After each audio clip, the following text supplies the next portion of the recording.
Você está ouvindo o audiobook de O Evangelho segundo o Espiritismo de Allan Kardec. Agora, você vai ouvir o capítulo 17 Sede Perfeitos. Caracteres da perfeição. Amai os vossos inimigos. Fazei o bem aos que vos odeiam, e orai pelos que vos perseguem e caluniam. Porque, se somente amardes os que vos amam, que recompensa tereis disso? Não fazem assim também os publicanos? Se unicamente saudardes os vossos irmãos, que fazeis com isso mais do que outros? Não fazem o mesmo os pagãos? Sede, pois, vós outros perfeitos, como perfeito é o vosso Pai Celestial. Mateus 5, 44. 46 a 48. Caracteres da perfeição. Pois que Deus possui a perfeição infinita em todas as coisas, esta proposição. Sede perfeitos, como perfeito é o vosso Pai Celestial, tomada ao pé da letra, pressupõe a possibilidade de atingir-se a perfeição absoluta. Se a criatura fosse dado ser tão perfeita quanto o Criador, tornar-se-ia ela igual a este, o que é inadmissível. Mas, os homens a quem Jesus falava, não compreenderiam essa nuance, pelo que ele se limitou a lhes apresentar um modelo, e a dizer-lhes que se esforçassem pelo alcançar.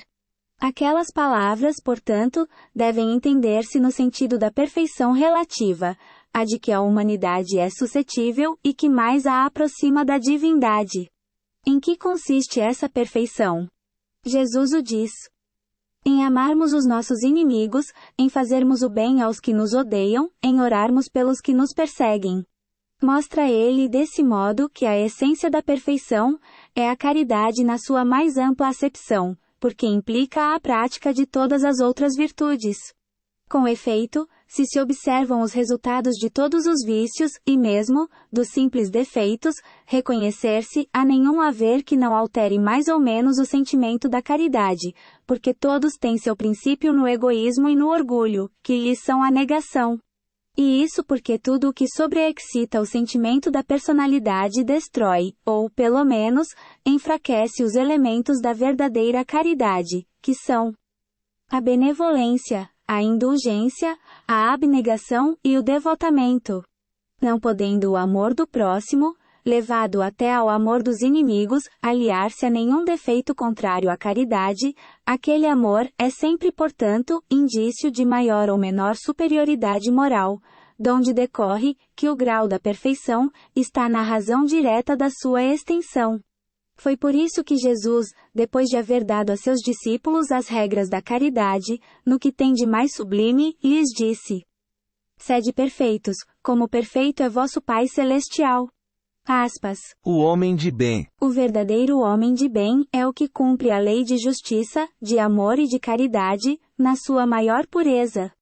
Se ele interroga a consciência sobre seus próprios atos, a si mesmo perguntará se violou essa lei, se não praticou o mal, se fez todo o bem que podia, se desprezou voluntariamente alguma ocasião de ser útil, se ninguém tem qualquer queixa dele.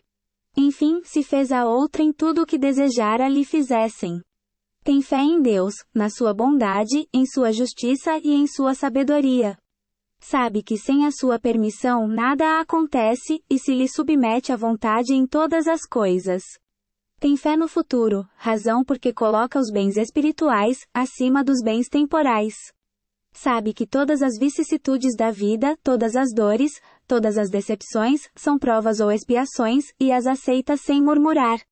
O homem possuído do sentimento de caridade e de amor ao próximo, faz o bem pelo bem, sem esperar paga alguma.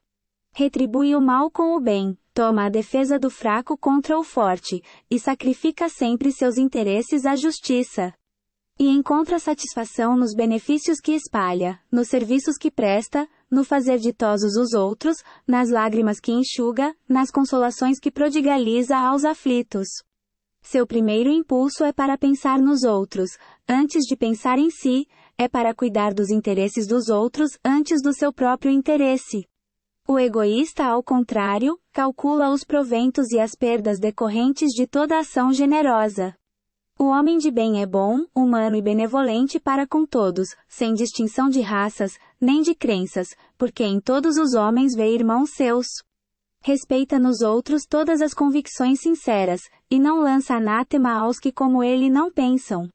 Em todas as circunstâncias, toma por guia a caridade, tendo como certo que aquele que prejudica a outrem com palavras malévolas, que fere com o seu orgulho e o seu desprezo a suscetibilidade de alguém, que não recua à ideia de causar um sofrimento, uma contrariedade, ainda que ligeira, quando a pode evitar, falta ao dever de amar o próximo e não merece a clemência do Senhor.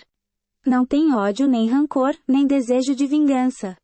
A exemplo de Jesus, perdoa e esquece as ofensas, e só dos benefícios se lembra, por saber que perdoado lhe será conforme houver perdoado.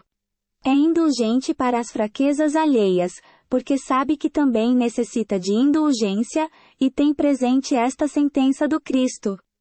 Atire-lhe a primeira pedra, aquele que se achar sem pecado.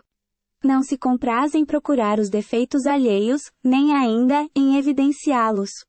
Se a isso se vê obrigado, procura sempre o bem que possa atenuar o mal. Estuda suas próprias imperfeições, e trabalha incessantemente em combatê-las. Todos os esforços emprega para poder dizer, no dia seguinte, que alguma coisa traz em si de melhor do que na véspera.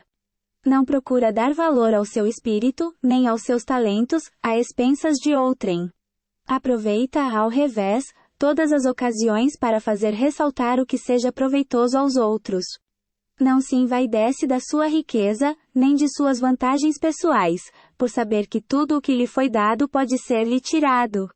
Usa, mas não abusa dos bens que lhe são concedidos, porque sabe que é um depósito de que terá de prestar contas, e que o mais prejudicial emprego que lhe pode dar, é o de aplicá-lo à satisfação de suas paixões.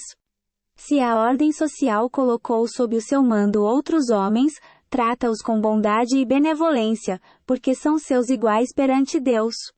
Usa da sua autoridade para lhes levantar o moral, e não para os esmagar com o seu orgulho. Evita tudo quanto lhes possa tornar mais penosa a posição subalterna em que se encontram. O subordinado, de sua parte, compreende os deveres da posição que ocupa, e se empenha em cumpri-los conscienciosamente. Capítulo 17, número 9. Finalmente, o homem de bem respeita todos os direitos que aos seus semelhantes dão as leis da natureza, como quer que sejam respeitados os seus. Não ficam assim enumeradas todas as qualidades que distinguem o homem de bem. Mas, aquele que se esforce por possuir as que acabamos de mencionar, no caminho se acha que a todas as demais conduz. Ponto. Os bons espíritas. Bem compreendido, mas sobretudo bem sentido, o espiritismo leva aos resultados acima expostos, que caracterizam o verdadeiro espírita, como o cristão verdadeiro, pois que o mesmo é que outro. O espiritismo não institui nenhuma nova moral. Apenas facilita aos homens a inteligência e a prática da do Cristo, facultando fé inabalável e esclarecida aos que duvidam ou vacilam.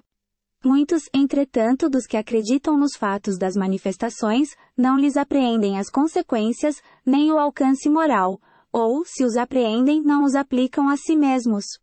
A que atribuir isso? Há alguma falta de clareza da doutrina? Não, pois que ela não contém alegorias, nem figuras que possam dar lugar a falsas interpretações. A clareza e da sua essência mesma, e é donde lhe vem toda a força, porque a faz ir direito à inteligência. Nada tem de misteriosa, e seus iniciados não se acham de posse de qualquer segredo, oculto ao vulgo. Será então necessária para compreendê-la, uma inteligência fora do comum? Não, tanto que há homens de notória capacidade que não a compreendem, ao passo que inteligências vulgares, moços mesmo, apenas saídos da adolescência, lhes apreendem com admirável precisão os mais delicados matizes. Provém isso de que a parte, por assim dizer, material da ciência, somente requer olhos que observem, enquanto a parte essencial exige um certo grau de sensibilidade, a que se pode chamar maturidade do senso moral, maturidade que independe da idade e do grau de instrução, porque é peculiar ao desenvolvimento, em sentido especial, do espírito encamado. Em alguns, ainda muito tenazes, são os laços da matéria para permitirem que o espírito se desprenda das coisas da terra. A névoa que os envolve tira-lhes a visão do infinito, donde resulta não romperem facilmente com os seus pendores, nem com seus hábitos, não percebendo haja qualquer coisa melhor do que aquilo de que são dotados. Tem a crença nos espíritos como um simples fato, mas que nada ou bem pouco lhes modifica as tendências instintivas. Numa palavra, não divisam mais do que um raio de luz, insuficiente a guiá-los e a lhes facultar uma vigorosa aspiração, capaz de lhes sobrepujar as inclinações e tem-se mais aos fenômenos do que à moral, que se lhes afigura sediça e monótona. Pedem aos espíritos que incessantemente os iniciem em novos mistérios, sem procurar saber se já se tornaram dignos de penetrar os arcanos do Criador. Esses são os espíritas imperfeitos, alguns dos quais ficam a meio caminho ou se afastam de seus irmãos em crença, porque recuam ante a obrigação de se reformarem, ou então guardam as suas simpatias para os que lhes compartilham das fraquezas ou das prevenções. Contudo, a aceitação do princípio da doutrina é um primeiro passo que lhes tornará mais fácil o segundo, noutra existência. Aquele que pode ser, com razão, qualificado de espírita verdadeiro e sincero, se acha em grau superior de adiantamento moral. O espírito que nele domina de modo mais completo a matéria, dá-lhe uma percepção mais clara do futuro. Os princípios da doutrina lhe fazem vibrar fibras, que nos outros se conservam inertes.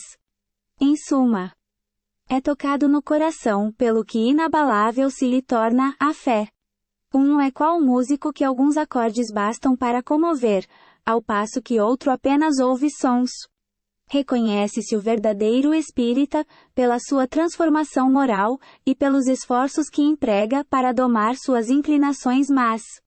Enquanto um se contenta com o seu horizonte limitado, outro, que apreende alguma coisa de melhor, se esforça por desligar-se dele e sempre o consegue, se tem firme a vontade. Ponto. Parábola do semeador. Naquele mesmo dia, tendo saído de casa, Jesus sentou-se à borda do mar. Em torno dele, logo reuniu-se grande multidão de gente. Pelo que entrou numa barca, onde sentou-se, permanecendo na margem todo o povo. Disse então muitas coisas por parábolas, falando-lhes assim. Aquele que semeia saiu a semear. E semeando, uma parte da semente caiu ao longo do caminho, e os pássaros do céu vieram e a comeram. Outra parte caiu em lugares pedregosos, onde não havia muita terra.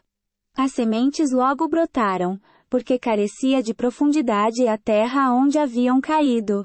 Mas levantando-se o sol as queimou, e como não tinham raízes, secaram. Outra parte caiu entre espinheiros e estes crescendo, a sufocaram.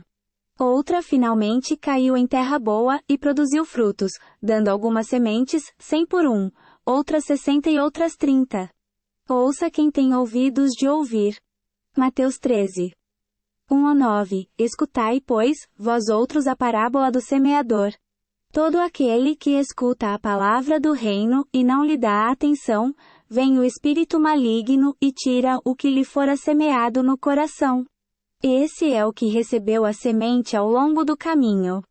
Aquele que recebe a semente em meio das pedras, é o que escuta a palavra, e que a recebe com alegria no primeiro momento. Mas, não tendo nele raízes, dura apenas algum tempo. Em sobrevindo reveses e perseguições por causa da palavra, tira ele daí motivo de escândalo e de queda. Aquele que recebe a semente entre espinheiros, é o que ouve a palavra.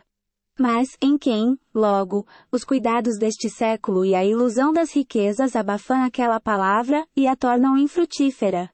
Aquele, porém, que recebe a semente em boa terra, é o que escuta a palavra, que lhe presta atenção, e em quem ela produz frutos, dando 100 ou 60, ou 30 por 1. Mateus 13. 18 a 23.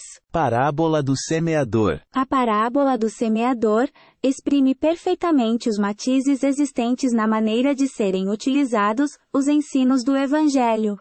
Quantas pessoas há, com efeito, para as quais não passa ele de letra morta, e que, como a semente caída sobre pedregulhos, nenhum fruto dá. Ela encontra uma aplicação não menos justa, nas diferentes categorias espíritas. Não se acham simbolizados nela, os que apenas atentam nos fenômenos materiais, e nenhuma consequência tiram deles, porque neles, mais não veem do que fatos curiosos. Os que apenas se preocupam com o lado brilhante das comunicações dos espíritos, pelas quais só se interessam quando lhes satisfazem a imaginação, e que depois de as terem ouvido, se conservam tão frios e indiferentes quanto eram. Os que reconhecem muito bons os conselhos e os admiram, mas para serem aplicados aos outros e não a si próprios. Aqueles, finalmente, para os quais essas instruções, são como a semente que cai em terra boa e dá frutos. Instruções dos Espíritos. O dever. O dever é a obrigação moral da criatura para consigo mesma, primeiro, e em seguida para com os outros. O dever é a lei da vida. Com ele, deparamos nas mais ínfimas particularidades, como nos atos mais elevados. Quero aqui falar apenas do dever moral, e não do dever que as profissões impõem. Na ordem dos sentimentos, o dever é muito difícil de cumprir-se, por se achar em antagonismo com as atrações do interesse e do coração. Não tem testemunhas as suas vitórias, e não estão sujeitas à repressão suas derrotas. O dever íntimo do homem fica entregue ao seu livre-arbítrio. O aguilhão da consciência, guardião da probidade interior, o adverte e sustenta. Mas muitas vezes, mostra-se impotente diante dos sofismas da paixão. Fielmente observado, o dever do coração eleva o homem. Como determiná-lo, porém, com exatidão? Onde começa ele? Onde termina? O dever principia para cada um de vós, exatamente no ponto em que ameaçais a felicidade ou a tranquilidade do vosso próximo. Acaba no limite que não desejais, ninguém transponha com relação a vós. Deus criou todos os homens iguais para a dor. Pequenos ou grandes, ignorantes ou instruídos, sofrem todos pelas mesmas causas, a fim de que cada um julgue em sã consciência o mal que pode fazer. Com relação ao bem, infinitamente vário nas suas expressões, não é o mesmo o critério. A igualdade em face da dor é uma sublime providência de Deus, que quer que todos os seus filhos, instruídos pela experiência comum, não pratiquem o mal, alegando ignorância de seus efeitos. O dever é o resumo prático de todas as especulações morais. É uma bravura da alma, que enfrenta as angústias da luta. É austero e brando. Pronto a dobrar-se às mais diversas complicações, conserva-se inflexível diante das suas tentações. O homem que cumpre o seu dever, ama a Deus mais do que as criaturas, e ama as criaturas, mais do que a si mesmo. E há um tempo juiz e escravo em causa própria. O dever é o mais belo laurel da razão. Descende desta como de sua mãe o filho. O homem tem de amar o dever, não porque preserve de males a vida, males aos quais a humanidade não pode subtrair-se, mas porque confere à alma o vigor necessário ao seu desenvolvimento. O dever cresce e irradia sob mais elevada forma, em cada um dos estágios superiores da humanidade. Jamais cessa a obrigação moral da criatura para com Deus. Tem esta de refletir as virtudes do Eterno, que não aceita esboços imperfeitos, porque quer que a beleza da sua obra resplandeça a seus próprios olhos. Lázaro. Paris, 1863. A virtude. A virtude, no mais alto grau, é o conjunto de todas as qualidades essenciais que constituem o homem de bem. Ser bom, caritativo, laborioso, sóbrio, modesto, são qualidades do homem virtuoso. Infelizmente, quase sempre as acompanham pequenas enfermidades morais, que as desornam e atenuam. Não é virtuoso aquele que faz ostentação da sua virtude, pois que lhe falta a qualidade principal. A modéstia, e tem o vício que mais se lhe opõe. O orgulho. A virtude verdadeiramente digna desse nome, não gosta de estadiar-se. Adivinhana. Ela, porém, se oculta na obscuridade, e foge à admiração das massas. S. Vicente de Paulo era virtuoso. Eram virtuosos o digno Cura d'Ars, e muitos outros quase desconhecidos do mundo, mas conhecidos de Deus. Todos esses homens de bem, ignoravam que fossem virtuosos. Deixavam-se ir ao sabor de suas santas inspirações, e praticavam o bem, com desinteresse completo e inteiro esquecimento de si mesmos. É a virtude assim compreendida e praticada, é que vos convido, meus filhos. A essa virtude verdadeiramente cristã, e verdadeiramente espírita, é que vos concito a consagrar-vos. Afastai, porém, de vossos corações tudo o que seja orgulho, vaidade, amor próprio, que sempre desadornam as mais belas qualidades. Não imiteis o homem que se apresenta como modelo, e trombeteia, ele próprio, suas qualidades, a todos os ouvidos complacentes. A virtude que assim se ostenta, esconde muitas vezes, uma imensidade de pequenas torpezas e de odiosas covardias. Em princípio, o homem que se exalça, que ergue uma estátua à sua própria virtude, anula, por esse simples fato, todo o mérito real que possa ter. Entretanto, que direi daquele cujo único valor consiste em parecer o que não é? Admito de boa mente que o homem que pratica o bem, experimenta uma satisfação íntima em seu coração. Mas desde que tal satisfação se exteriorize, para colher elogios, degenera em amor próprio. Ó vós todos a quem a fé espírita aqueceu com seus raios, e que sabeis quão longe da perfeição está o homem, jamais esbarreis em semelhante escolho. A virtude é uma graça que desejo a todos os espíritas sinceros. Contudo dir-lhes, ei, mais vale pouca virtude com modéstia, do que muita com orgulho. Pelo orgulho, é que as humanidades, sucessivamente se hão perdido. Pela humildade é que um dia, elas se hão de redimir. François Nicolas, Madeleine. Paris, 1863. Os superiores e os inferiores. A autoridade, tanto quanto a riqueza, é uma delegação de que terá de prestar contas aquele que se ache dela investido. Não julgueis, que lhe seja ela conferida para lhe proporcionar o vão prazer de mandar. Nem, conforme o supõe a maioria dos potentados da terra, como um direito, uma propriedade. Deus, aliás, lhes prova constantemente que não é nenhuma nem outra coisa, pois que deles a retira quando lhe apraz. Se fosse um privilégio inerente às suas personalidades, seria inalienável.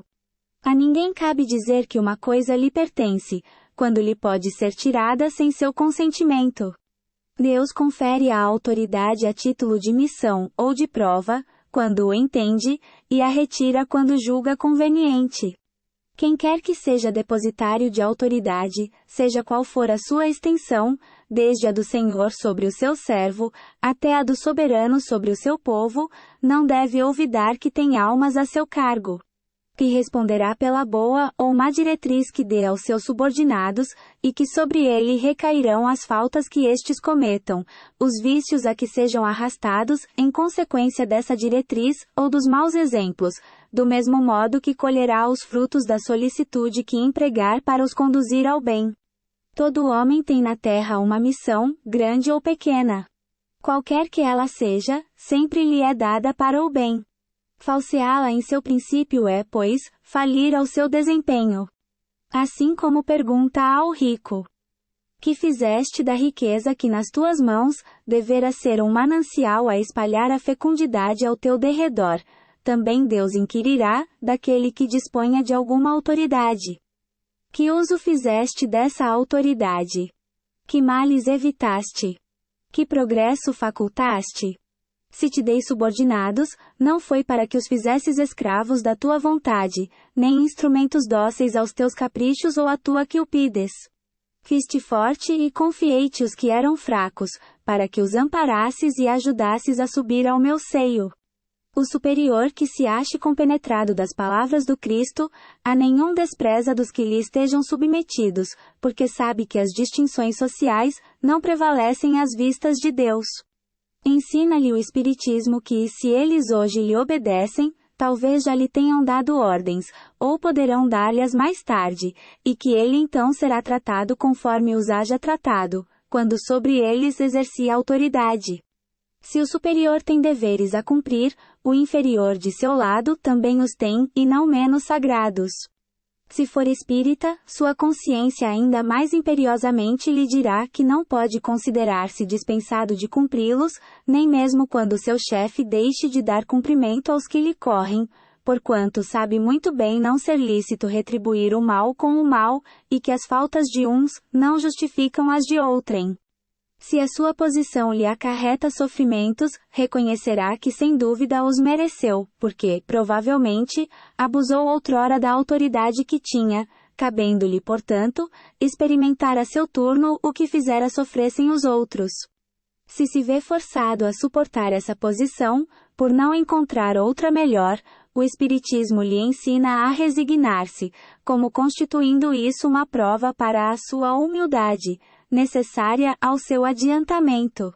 Sua crença lhe orienta a conduta, e o induz a proceder como quereria que seus subordinados procedessem para com ele, caso fosse o chefe.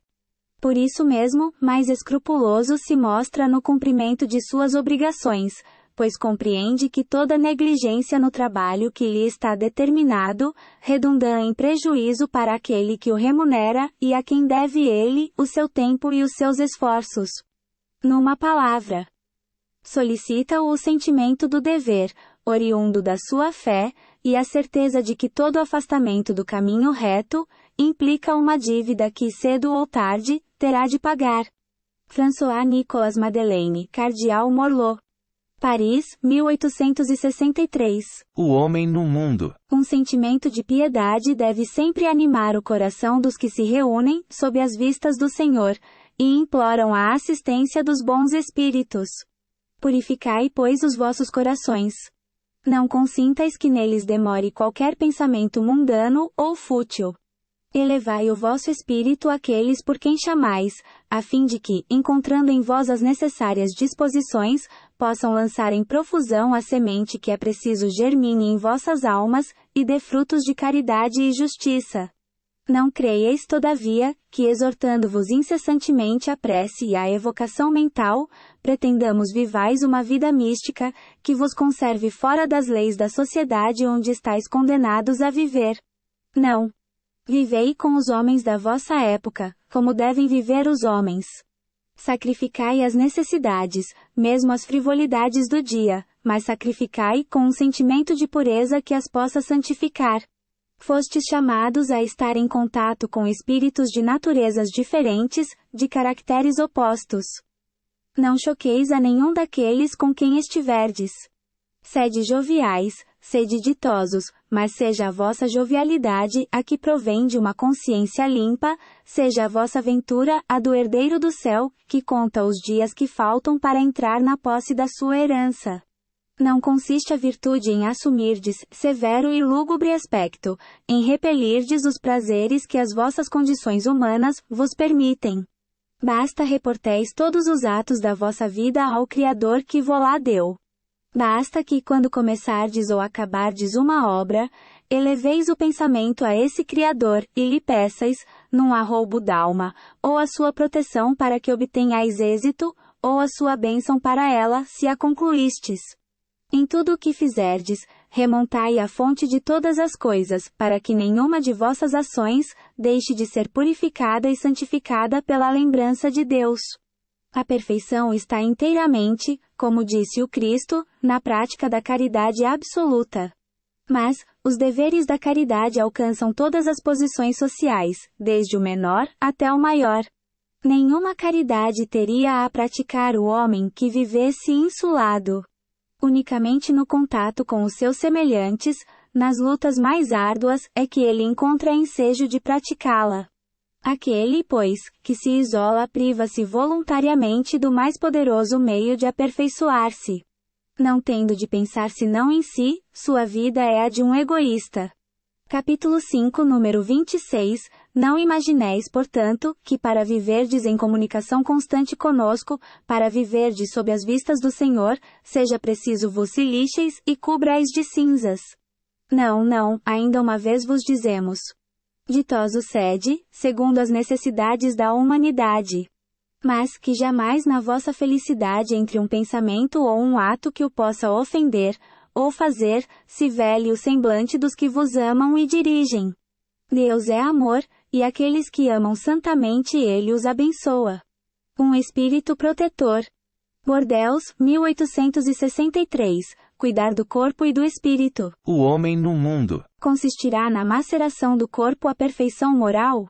Para resolver essa questão, apoiar-me-ei em princípios elementares e começarei por demonstrar a necessidade de cuidar-se do corpo, que, segundo as alternativas de saúde e de enfermidade, influi de maneira muito importante sobre a alma, que cumpre se considere cativa da carne. Para que essa prisioneira viva, se expanda e chegue mesmo a conceber as ilusões da liberdade, tem o corpo de estar são, disposto, forte. Façamos uma comparação. Eis se acham ambos em perfeito estado. Que devem fazer, para manter o equilíbrio entre as suas aptidões e as suas necessidades tão diferentes? Inevitável parece a luta entre os dois, e difícil achar-se o segredo de como chegarem a equilíbrio. Aqui dois sistemas se defrontam. O dos ascetas, que tem por base o aniquilamento do corpo, e o dos materialistas, que se baseia no rebaixamento da alma. Duas violências quase tão insensatas, uma quanto a outra.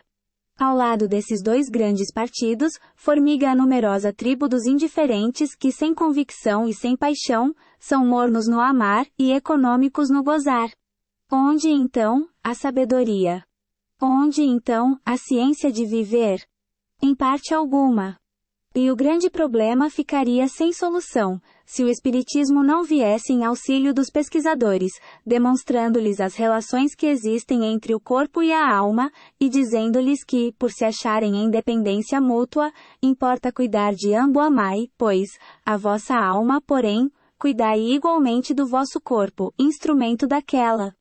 Desatender às necessidades que a própria natureza indica, é desatender a lei de Deus. Não castigueis o corpo pelas faltas que o vosso livre-arbítrio o induziu a cometer, e pelas quais é ele tão responsável quanto o cavalo mal dirigido, pelos acidentes que causa. Sereis porventura mais perfeitos, se martirizando o corpo, não vos tornardes menos egoístas, nem menos orgulhosos e mais caritativos para com o vosso próximo? Não, a perfeição não está nisso. Está toda nas reformas porque fizerdes passar o vosso espírito. Dobrai-o, submetei-o, humilhai-o, mortificai-o. Esse o meio de o tornardes dócil à vontade de Deus, e o único de alcançardes a perfeição. Jorge Espírito Protetor. Paris, L. 863. O último período desse parágrafo, inevitável parece a luta entre os dois e difícil achar-se o segredo de como chegarem a equilíbrio, não aparece nas novas edições francesas desde a terceira, mas se acha na primeira edição, e por isso, a repomos no texto, corrigindo um evidente erro de impressão. A editora